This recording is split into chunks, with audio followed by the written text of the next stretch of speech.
The conference room fell silent as they stripped away everything I'd built. My title, my office, my team, gone in minutes. Their eyes gleamed with satisfaction, watching me crumble before executives who once sought my counsel. They called it restructuring. I called it betrayal. Standing there, humiliated and discarded, I made a promise they'd come to regret. 3 years later, I'd sign a contract worth more than their entire company, $100 million, to lead the very industry they thought they'd banished me from. This is how revenge tastes when served with a CEO title. My name is Madeline Ross, though everyone at Brightwell Dynamics called me Maddie.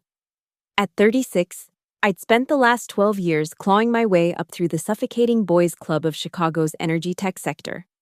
As deputy CFO, I managed a team of 42 analysts, oversaw billion-dollar portfolios, and had personally saved the company from 3 potential bankruptcies. Not that anyone remembered that during board meetings. The morning everything changed started like any other. I arrived at our Loop District office at 6:45 a.m., an hour before most executives bothered showing up. The November wind cut through my coat as I badged into the building, my heels echoing against marble floors that cost more than most people's houses. Brightwell Dynamics occupied floors 30 through 45, a gleaming testament to our dominance in renewable energy systems. Or so we told our investors. I remember checking my reflection in the elevator's polished steel doors.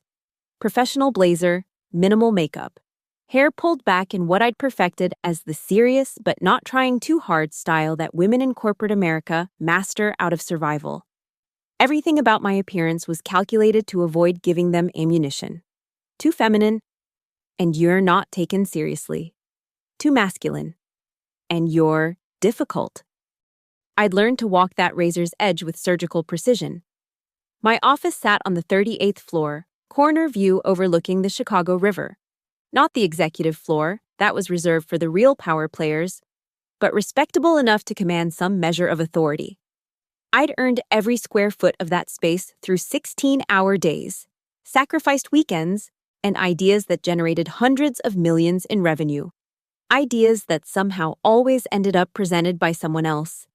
Richard Halden, our CEO, was already in when I arrived. I could see him through the glass walls of the main conference room, surrounded by his usual circle of yes-men. Richard was 53, silver-haired, with the kind of manufactured charm that photographs well in Fortune magazine profiles. He'd been recruited from a competitor 3 years ago with promises of revolutionary leadership and transformative vision. What he'd actually brought was a talent for repackaging other people's work and a gift for corporate politicking that would make Machiavelli take notes. "Morning, Maddie," Sandra from accounting called out as I passed. She was one of the few genuine allies I had. Another woman who'd learned that in this environment.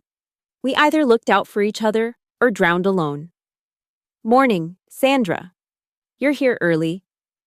Quarter-end reports. You know how it is." She paused, lowering her voice.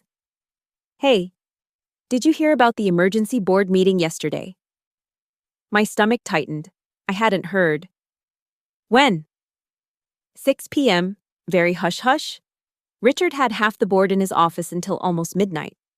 Emergency board meetings that I wasn't invited to were never good news. As deputy CFO, I should have been included in any financial discussions. Unless, of course, I was the subject being discussed. I made it to my office and immediately pulled up my emails. Nothing from Richard, nothing from the board. But there was a meeting invitation for 9 a.m. marked Mandatory Performance Review. My annual review wasn't scheduled for another 4 months. The next 2 hours crawled by as I tried to focus on the renewable energy acquisition proposal I'd been developing. It was my baby.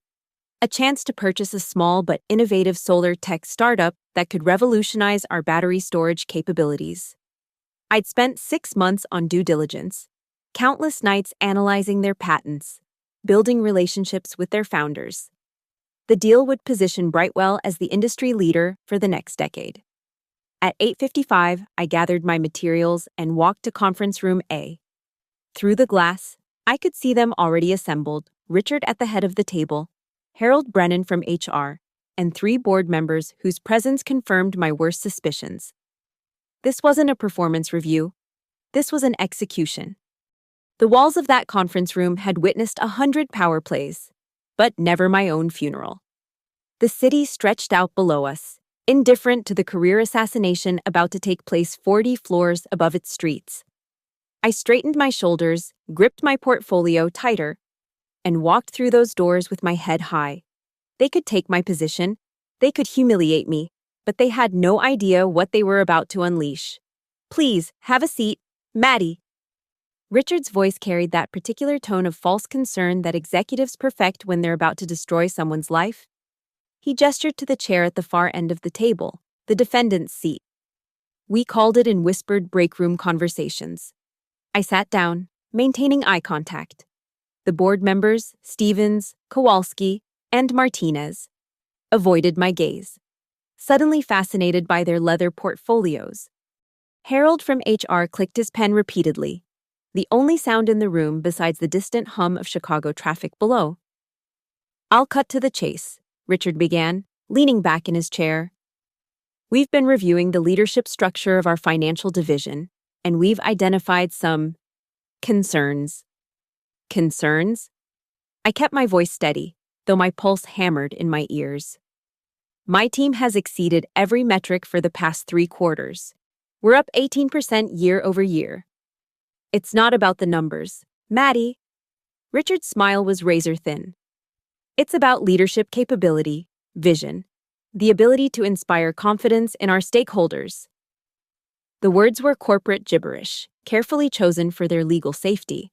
I'd heard them before, used against other women who'd gotten too close to real power, but hearing them directed at me felt like swallowing glass. "I see."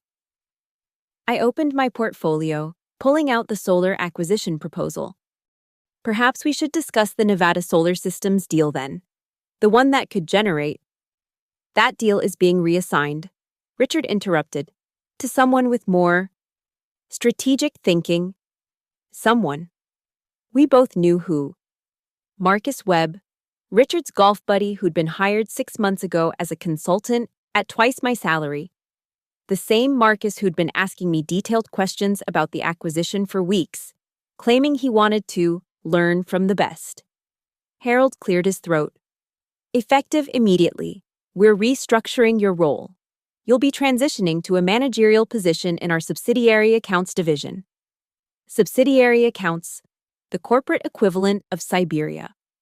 A place where careers went to die slowly, managing tiny clients and irrelevant projects while watching younger, less experienced men leap over you on the corporate ladder. "This is a demotion," I stated flatly. "We prefer to call it a lateral move." Stevens finally spoke, still not meeting my eyes. "Same salary, of course. We value your contributions, Maddie." The lie was so transparent it was almost insulting. Same salary for now. Maybe, but without bonuses, without stock options, without any path forward. They were burying me alive and expecting me to thank them for it. "Is this about the Patterson account?" I asked, knowing it wasn't but wanting to make them squirm. "Because I have documentation showing that the loss wasn't..." "This isn't about any single incident." Richard cut in smoothly. "It's about fit, cultural fit, leadership fit. I'm sure you understand." I understood perfectly. I understood that my ideas would now come out of Marcus's mouth in board meetings. I understood that the solar acquisition I'd spent months developing would become Richard's crowning achievement. I understood that being competent, brilliant even, meant nothing if you weren't part of the club. "When does this take effect?" My voice sounded foreign to my own ears, mechanical and distant. "Monday. We'll send out a communication to the team this afternoon. Of course, we expect professionalism during this transition." Richard's eyes held a warning. "Make a scene, and we'll make it worse." I stood up slowly, gathering my materials. The solar acquisition proposal went back into my portfolio, though we all knew it was no longer mine. 3 board members, 1 CEO, 1 HR director, and not one of them would look me in the eye. "Is there anything else?" I asked. "We'll need your executive floor access badge," Harold said quietly. and the keys to the corner office. Facilities will help you relocate to Building B. Building B, the annex, where they kept customer service and junior staff. 12 years of sacrifice. And I was being exiled to a cubicle farm. I unclipped my badge and placed it on the table with deliberate precision.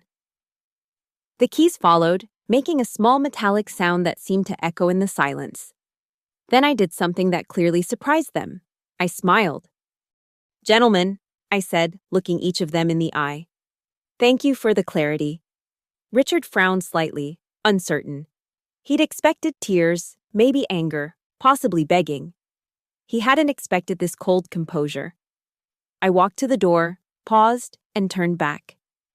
"Oh, Richard? You might want to double-check the solar acquisition numbers. The ones Marcus has been working with. They're from version 3. Version 12 has the actual valuations. But I'm sure someone with more strategic thinking will figure that out." The door closed behind me with a soft click. Through the glass, I could see them exchanging glances. Richard already barking something at Harold. Let them scramble. Let them wonder what other landmines I'd left behind. The walk to my office, former office, felt endless. Colleagues I'd worked with for years suddenly found their computer screens fascinating as I passed. Word traveled fast in corporate America. By lunch, everyone would know that Maddie Ross had been defanged, declawed, and caged. But as I stood in my corner office one last time, looking out at the city that had watched my rise and now witnessed my fall, I felt something they hadn't anticipated. Not defeat, not despair, rage, pure, crystallized rage that would fuel whatever came next. They thought they'd broken me.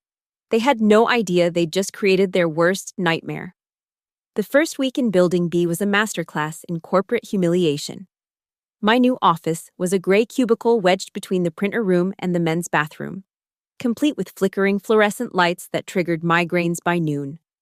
Former subordinates now walked past without acknowledgement, their eyes sliding over me like I'd become invisible.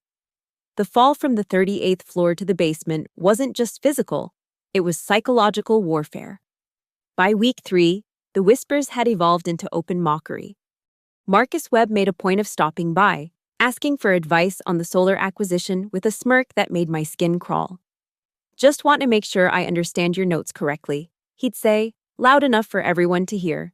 "You know, since you did such preliminary work on it."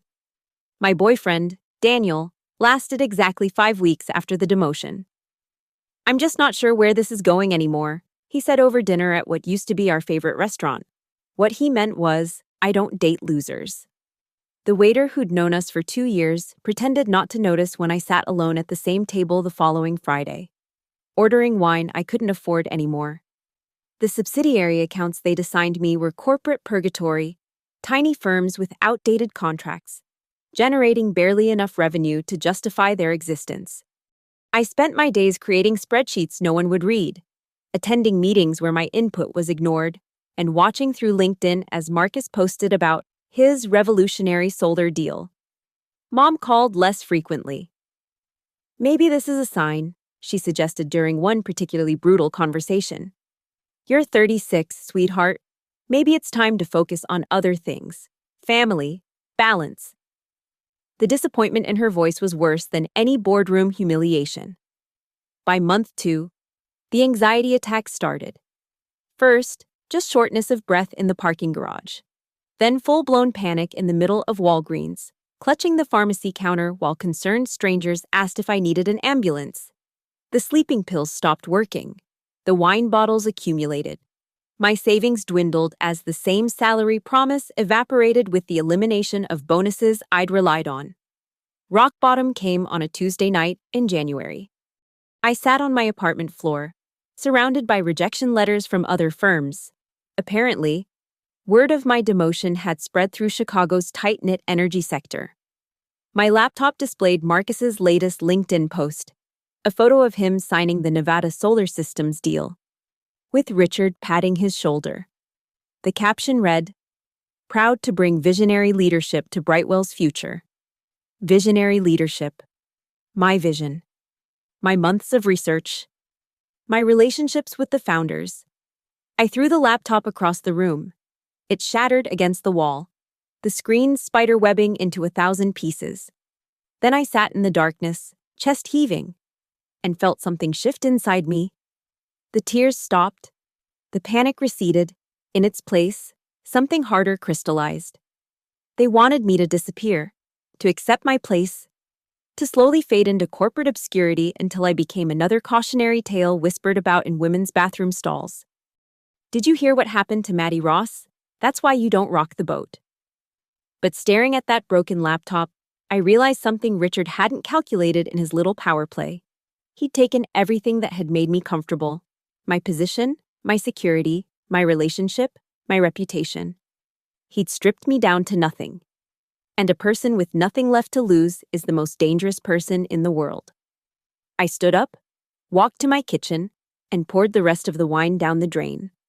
Then I opened my journal, the one thing I'd kept from my MBA days, and started writing. Not resignation letters or suicide notes, but something else entirely. A plan. Richard thought he'd destroyed me. Marcus thought he'd replaced me. The board thought they'd contained me. But they'd made one critical error in their calculated cruelty. They'd left me alive, breathing, thinking. And now, planning. I wrote until dawn, filling page after page with ideas, strategies, connections I could still leverage. By sunrise, I had the skeleton of something that could work. It would take everything I had left. It would mean burning bridges that were already collapsing. It would mean risking the few shreds of reputation I still possessed, but it would also mean revenge. Not the petty kind that satisfies for a moment, the kind that reshapes entire industries, the kind that makes Fortune 500 CEOs wake up in cold sweats. I closed the journal and made my first decision. I wouldn't quit Brightwell Dynamics. Not yet. Let them think they'd broken me. Let them see me shuffling through Building B with my pointless reports and dying career. Let them get comfortable in their victory. Because the thing about rock bottom is that it's solid. You can build on it, and I was about to build something that would bury them all. That morning, I put on my best suit, the one I'd worn to my deputy CFO interview years ago, and walked into Building B with my head high. Sandra from accounting did a double take as I passed. "Maddie, you look different." I smiled, the first genuine smile in months. Just finally figured some things out. She didn't know what I meant. Neither did the others who noticed the change, the straight spine, the direct gaze, the energy that seemed to crackle around me. They couldn't understand what had shifted. But Richard would. Eventually. When it was far too late to stop what was coming, the resignation letter was 2 sentences long. Effective immediately, I am resigning from my position at Brightwell Dynamics. Thank you for the opportunities provided. I slid it under Harold's door at 6 p.m. on a Friday, ensuring I'd be gone before anyone could stage a theatrical exit interview. That weekend, I sold everything that wasn't essential. The luxury car became a used Honda. The designer clothes went to consignment shops. The expensive apartment downtown transformed into a studio in Pilsen. Every dollar mattered now. Every cent was fuel for what came next. My first break came through LinkedIn, of all places. A message from Elena Carter, someone I'd only known by reputation. A Black woman who'd built a renewable energy consulting firm from nothing and sold it for $40 million before age 45. Her message was brief. Saw what happened at Brightwell. Coffee? We met at a diner in Hyde Park, far from the Loop's corporate surveillance. Elena was everything the Brightwell board feared: brilliant, uncompromising, and completely uninterested in their old boys club rules. "They did you a favor," she said, cutting through my carefully prepared pitch before I'd even started. "You were never going to change that place from the inside. The Richard Haldens of the world don't share power. They hoard it until someone takes it from them." "I don't want to take his power," I said. "I want to destroy it." Elena smiled. "Even better. What's your plan?" I pulled out my journal, pages now filled with market analysis, competitor assessments, and a vision for something new. Brightwell is weak in 3 areas: battery storage technology, residential implementation, and government contracts. They're so focused on large-scale corporate installations that they've ignored where the real growth is happening. And you want to hit them where they're weak? I want to build something that makes them irrelevant. Elena leaned back, studying me. You have the knowledge, you have the anger. But do you have the endurance? Because what you're talking about isn't a sprint, it's a marathon through hell. I've already been through hell. At least this time, I choose the direction. That afternoon, Elena introduced me to her network. Not the polished Harvard MBAs who populated Brightwell's halls, but the engineers who actually understood the technology, the lawyers who knew every regulatory loophole, the investors who cared more about disruption than tradition. Within a month, I had a team of 5, Sophia, a brilliant engineer who'd been passed over for promotion at Tesla, James, a regulatory expert who'd quit government work in disgust, Amit, a developer who could make solar panels dance, Lisa, a sales genius who'd been told she was too aggressive for corporate America, and Marcus, not Webb, but Marcus Thompson, a black financial analyst who'd been systematically undermined at 3 different firms despite outperforming every peer. We worked out of a converted warehouse in Cicero, far from the gleaming towers of downtown. Our conference room was a folding table from Costco. Our computers were refurbished. Our coffee was terrible, but our ideas were worth billions. Novarise Energy was born on a Thursday at 2 a.m., when Sophia cracked the battery storage problem Brightwell had been throwing millions at for 3 years. She'd done it with equipment bought on eBay and determination fueled by every time a male colleague had explained her own research to her. This changes everything, James said, reviewing her calculations. With this efficiency rate, we can undercut every major player by 30% while maintaining higher margins. Our first investor meeting was a disaster. The venture capitalists, all men, naturally, spent more time questioning my emotional stability after leaving Brightwell than examining our technology. One actually asked if this was some kind of revenge fantasy. Yes, I told him flatly. It is. And it's going to make whoever backs it extraordinarily rich. We walked out without a deal. But Elena was waiting in the parking lot. How much do you need? $2 million to start. You'll have it Monday. But I want 15% and a board seat. Deal.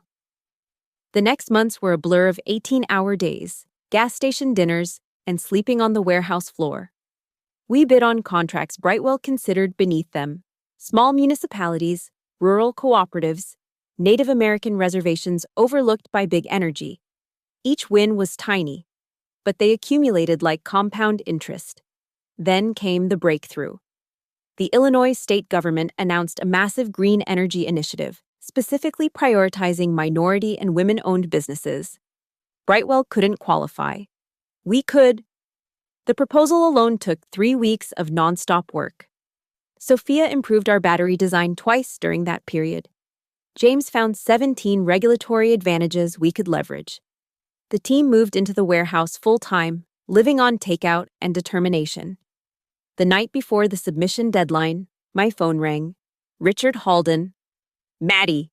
His voice oozed false warmth. I heard you're working on something new. How about we discuss bringing you back to Brightwell? Senior VP position. Your own division. Not interested. Don't be stupid. You can't compete with us. Take the offer. I hung up. Then I went back to proofreading our proposal, the one that would either launch us into the stratosphere or bury us completely. At 11:47 p.m., 12 minutes before deadline, we submitted 180 pages that represented everything they'd tried to beat out of me. 3 weeks later, the call came. We'd won. Not just a piece of the contract, the entire residential implementation segment, $48 million.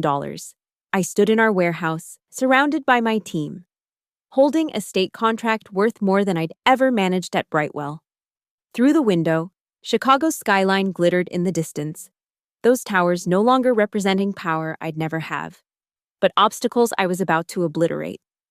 This is just the beginning, I told my team. And somewhere in his corner office, Richard Halden was about to learn what happened when you created an enemy with nothing to lose and everything to prove. The Illinois contract changed everything. Suddenly, Novarise Energy wasn't just a startup. We were a threat. Tech reporters started calling. Investors who'd dismissed us came crawling back. But most importantly, we had capital to scale.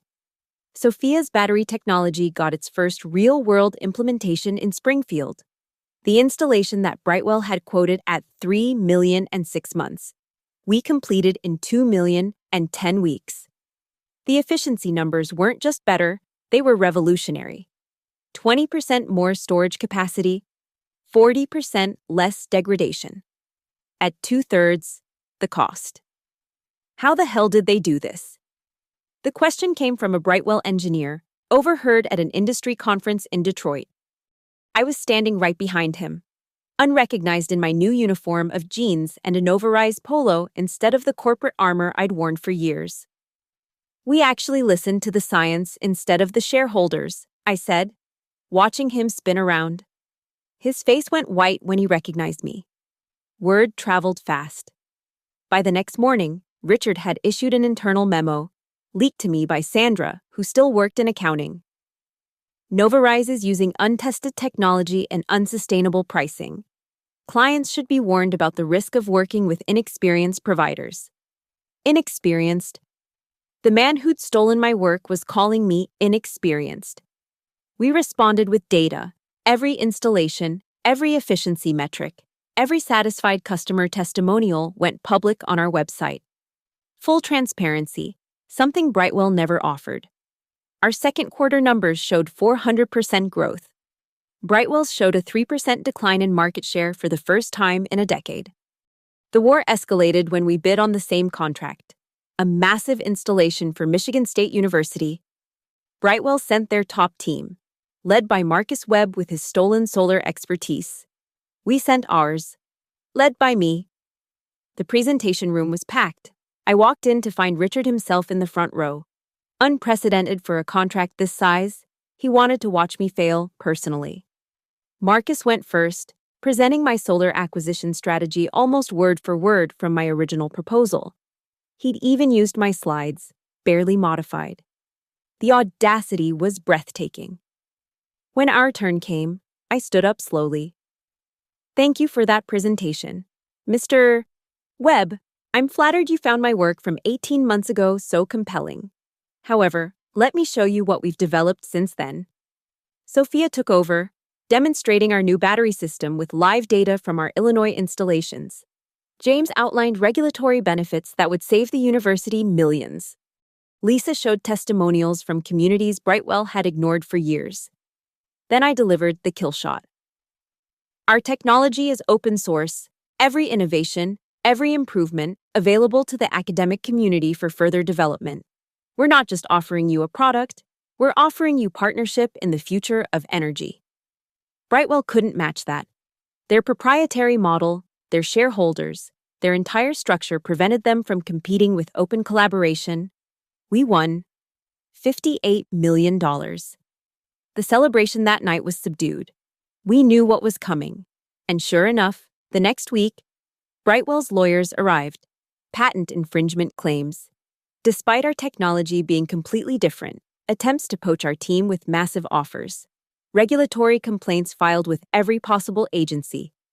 They're trying to bleed us dry with legal fees, James observed, reviewing the stack of lawsuits. Let them, I said, because Elena had introduced me to her legal team. Women who'd left big law firms tired of defending corporate predators. They took our case on contingency, smelling blood in the water. The turning point came from an unexpected source. A whistleblower from inside Brightwell reached out, someone in IT who'd watched Richard and Marcus fabricate reports about our stolen technology. They had emails, documents, proof of corporate espionage against us. We didn't just defend against their lawsuits, we countersued for defamation. Corporate espionage and anti-competitive practices. The discovery process would open Brightwell's books to scrutiny they couldn't afford. Meanwhile, our growth exploded. 300 employees by year end. Offices in Detroit, Milwaukee, and St. Louis. That startup in Nevada that I'd originally wanted Brightwell to acquire, they came to us instead, bringing revolutionary solar panel technology that complemented Sophia's batteries perfectly. The media loved us. David versus Goliath in clean energy. Former executive builds Brightwell's worst nightmare, the revenge startup that's reshaping renewable energy. I gave exactly one interview to Bloomberg. When asked about my time at Brightwell, I said simply, "They taught me everything about how not to run a company. I'm grateful for the education." Richard's response was to double down, publicly calling us a flash in the pan built on vendetta rather than value. He announced Brightwell's own revolutionary battery technology, coming soon. The stock price jumped on the news. But I knew something he didn't. Marcus Webb, his golden boy, had been cutting corners on the solar acquisition I'd originally researched. The technology he'd acquired had fatal flaws I'd identified in version 12 of my analysis, the version he'd never seen. Brightwell had spent $200 million on technology that would fail spectacularly within 18 months. I could have warned them.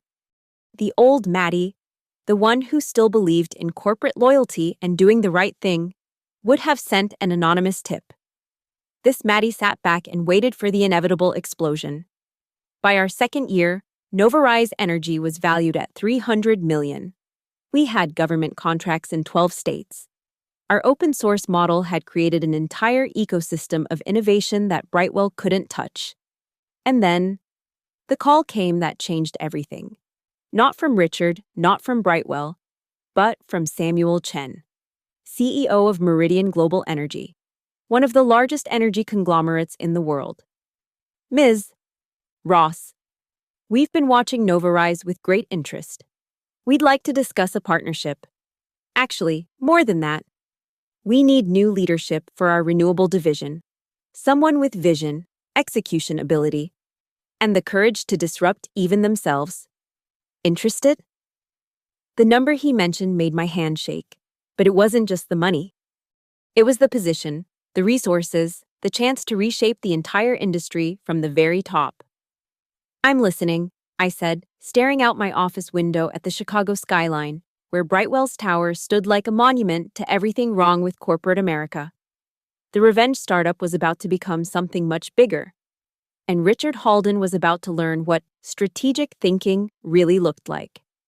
The National Energy Summit in Las Vegas was the industry's Super Bowl. Every major player, every important investor, every government official who mattered would be there.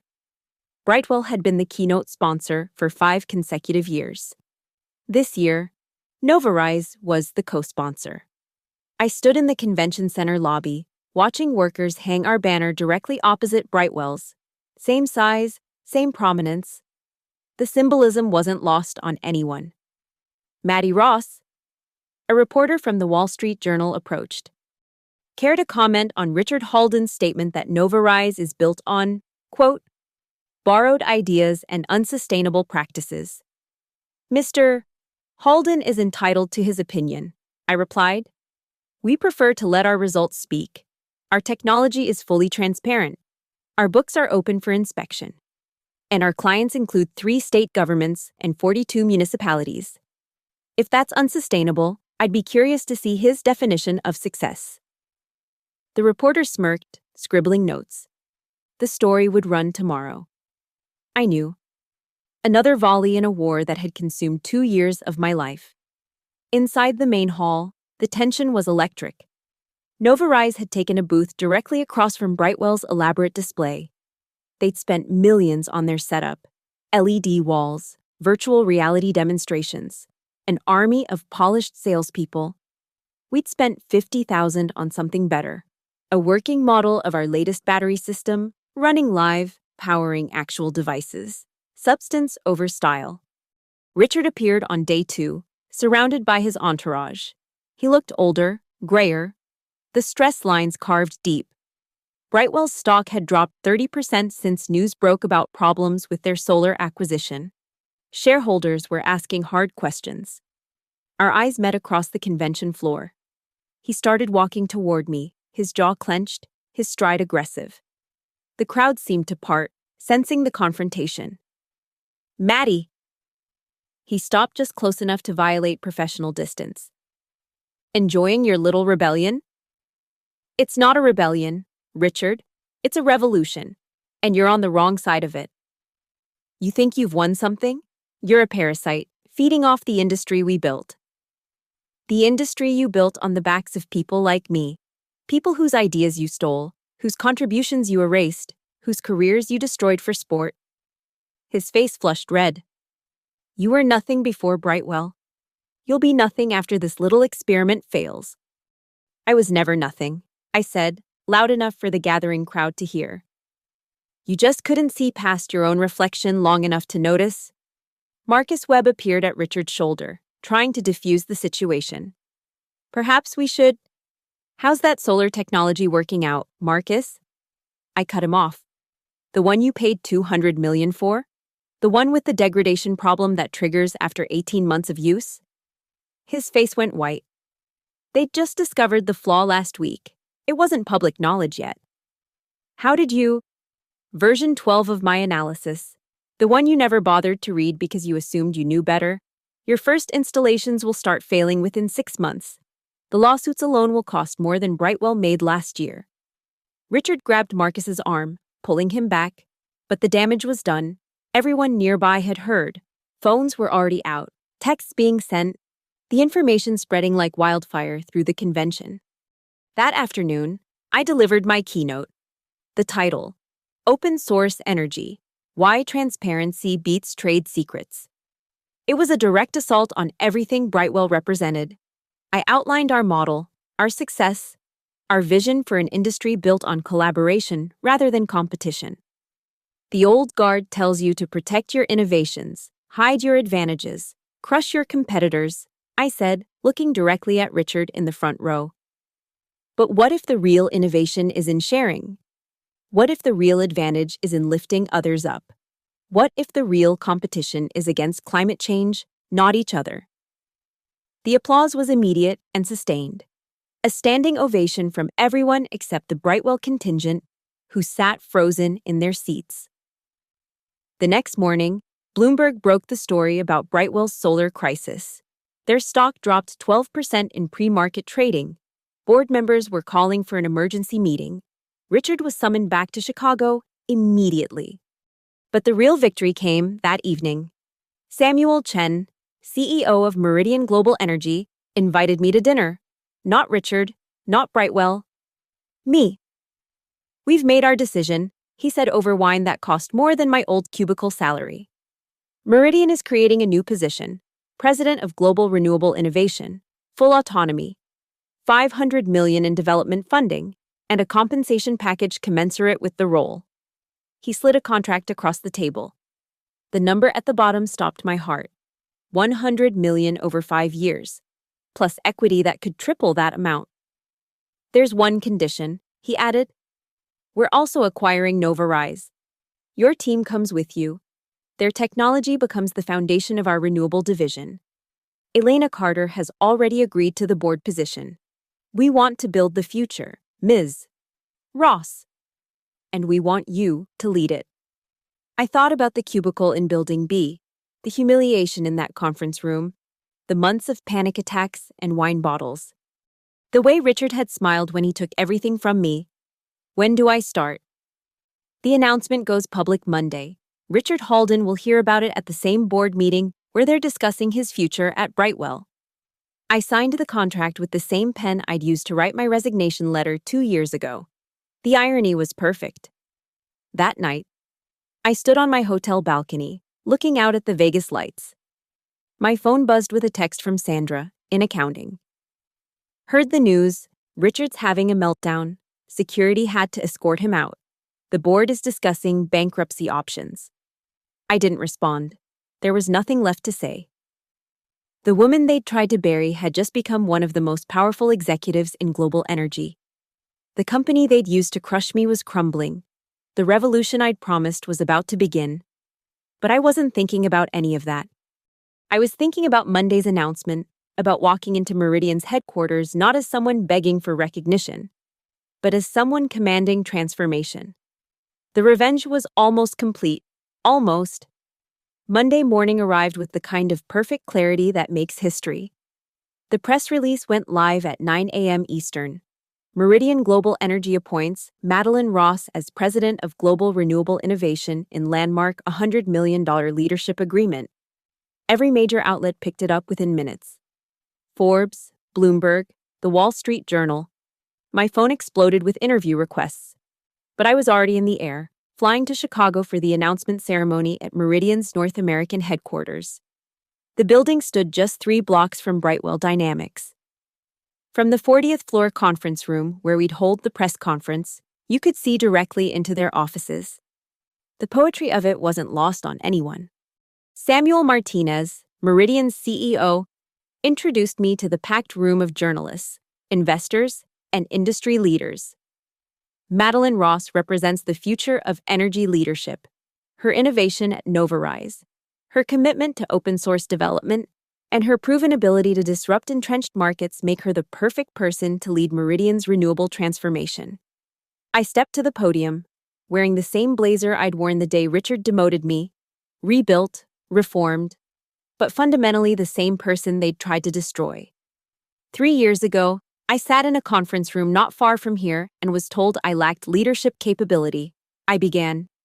Today, I stand before you with a mandate to reshape how the world produces and consumes energy. The difference between then and now isn't that I've changed. It's that I found partners who value innovation over intimidation, collaboration over control. The questions came fast. How would Meridian integrate Novarise's technology? What did this mean for the competitive landscape? And inevitably, what about Brightwell? Brightwell Dynamics taught me valuable lessons, I said carefully. Sometimes you learn more from watching something fail than from watching it succeed.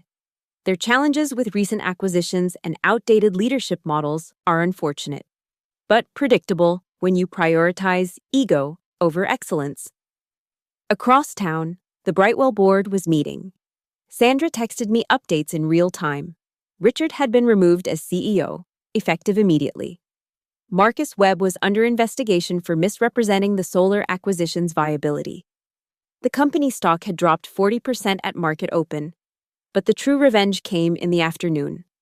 Meridian's legal team informed me that 3 of Brightwell's largest clients had already reached out, wanting to discuss switching their contracts to us. The Illinois state government was reconsidering their relationship with Brightwell entirely. That evening, Elena Carter hosted a celebration at her penthouse. My entire Novarise team was there: Sophia, James, Amit, Lisa, Marcus Thompson. All of them now millionaires from the acquisition. All of them following me to Meridian with massive promotions. You did it, Elena said, raising her champagne. You didn't just beat them. You made them irrelevant. We did it, I corrected. None of this happens without every person in this room. The party was interrupted by a call from an unknown number. I almost didn't answer, but something made me pick up. Maddie. Richard's voice was hollow, defeated. I suppose congratulations are in order. What do you want, Richard? To ask you something. Was it worth it, all of this destruction, just for revenge? I walked out onto the balcony, looking at the city lights. You still don't get it. This was never about revenge. That was just fuel. This was about building something better than what you represented. Something that lifts people up instead of stepping on them. Brightwell is filing for bankruptcy tomorrow. I know. Hundreds of people will lose their jobs. Hire them, I said. Meridian is expanding. We'll interview every single Brightwell employee who wants to work in a company that values their contributions. Except you and Marcus Webb, of course. Silence stretched between us. I underestimated you, he finally said. No. Richard, you never even tried to estimate me. I was furniture to you, something to use and discard. That's why you lost. I hung up and returned to the party. Tomorrow would bring new challenges: global expansion, technology development, the weight of $100 million expectation. But tonight was for celebrating the journey from that cubicle in Building B to the executive suite of one of the world's largest energy companies. The next morning, I stood in my new office at Meridian floor-to-ceiling windows overlooking Lake Michigan. On my desk was a simple frame containing two items: my original Novarise business plan, coffee-stained and worn, and a photo from today's Wall Street Journal front page, me signing the contract while Richard Halden's resignation made the sidebar news. My assistant knocked. "Ms. Ross, the president of the European Renewable Division is on line 1. And you have the Senate Energy Committee testimony at 2. "Thank you, I'll take the call in a moment."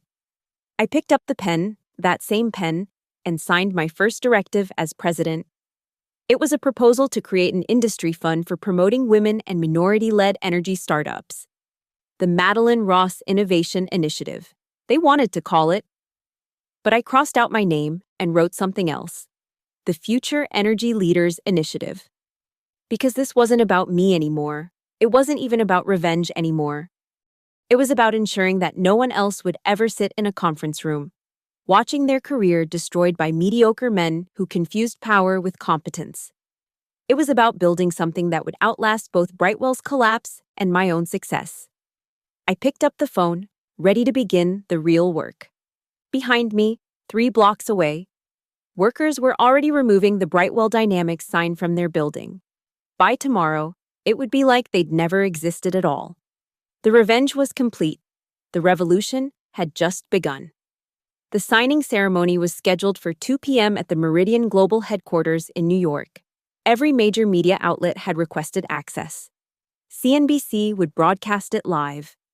The Financial Times called it the deal that reshaped renewable energy. I stood in the green room, adjusting the pearl necklace my mother had given me when I graduated from business school. "For when you make it," she'd said then. She was in the audience now, front row, tears already streaming down her face. Samuel Martinez knocked and entered. "Ready to make history?" "I've been ready for 3 years." The conference room was packed. Cameras lined the walls. The contract sat on the polished mahogany table, 40 pages that represented not just my future, but the future of sustainable energy. $100 million over 5 years, plus equity. Plus the resources to revolutionize an entire industry. As I walked in, the room erupted in camera flashes. I caught glimpses of familiar faces in the crowd. Elena Carter, beaming with pride. My Novarise team. All wearing matching pins with our old logo. Sandra from Brightwell. No, from Meridian now. I'd hired her the week before, and in the back, trying to remain invisible, Harold from HR and 2 former Brightwell board members. They'd come to witness what they'd created through their cruelty. I sat down at the table. Samuel Martinez spoke first, outlining Meridian's vision for the future. The acquisition of Novarise, the new renewable division, the commitment to open-source innovation. Every word was a repudiation of everything Brightwell had stood for. "And now," he said, "the moment we've all been waiting for." I picked up the pen. The Mont Blanc felt heavy in my hand, weighted with significance. The cameras zoomed in as I turned to the signature page. 3 years ago, I said, my voice carrying through the silent room, I was told I lacked leadership capability, that I didn't have the vision to inspire stakeholders, that I needed to understand my place. I paused, looking directly at the camera. I understood my place perfectly. It just wasn't where they thought it should be. The pen touched paper. I signed my name with deliberate precision. Madeline Ross, President of Global Renewable Innovation. The cameras exploded in a frenzy of flashes. The room erupted in applause. But I wasn't done. I stood, still holding the pen, and walked to the window. 40 floors below. Manhattan stretched out in all its ambition and possibility. Somewhere out there, in a bankruptcy court, Brightwell Dynamics was being dissolved. Richard Halden was meeting with his lawyers about the SEC investigation. Marcus Webb was updating his resume for the 5th time this month. "Ms. Ross," a reporter called out, "how does it feel to go from being demoted to signing one of the largest executive contracts in energy history?" I turned back to face them all. The cameras, the colleagues, the ghosts of everyone who doubted me. It feels like justice. Samuel handed me the champagne glass. The cork popped. Golden liquid bubbled over, catching the light like liquid sunshine. I raised my glass to the room, to my team, to my mother, to everyone who'd believed when belief seemed foolish. To building the future, I said, and to everyone who was told they couldn't. The champagne was perfect, crisp, expensive, victorious. I took one sip, then set it down. There was work to do, contracts to review, teams to build, an industry to transform. As the crowd began to disperse, Elena approached. No long victory speech, no elaborate revenge monologue. The contract is my speech, the success is my revenge, everything else is just noise. She smiled. Richard sent flowers, to your new office. White roses with a card that said, "You won." Send them back, I said, with a note. I know. I walked back to the table where the contract lay. Freshly signed, the ink still drying. $100 million. CEO authority.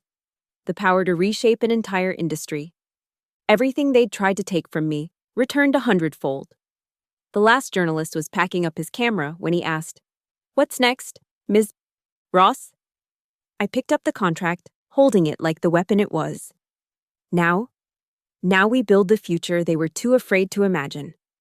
The elevator doors closed on the conference room, on the cameras, on the chapter of my life defined by what others had done to me. When they opened again on the executive floor, I stepped out as someone entirely new. Not a victim of corporate cruelty, not a woman seeking revenge, just a CEO with a vision and the power to execute it. I walked into my new office, corner suite. Panoramic views, a desk worth more than my old annual salary. On the wall, maintenance was already mounting my first directive. A photo of that cubicle in Building B. A reminder of where the journey started. The phone was already ringing. The future was already calling. I answered it with the same words I'd use for every call, every meeting, every moment from now on. Madeline Ross, President and CEO. How can we change the world today? Thank you so much for listening to this story of corporate revenge and triumph. I'd love to know where you're listening from. Drop a comment below and let's connect. If this story resonated with you, please subscribe to the channel and share your thoughts. What would you have done in Maddie's position? Your stories and experiences make this community special. Until next time, remember, your setback might just be the setup for your greatest comeback.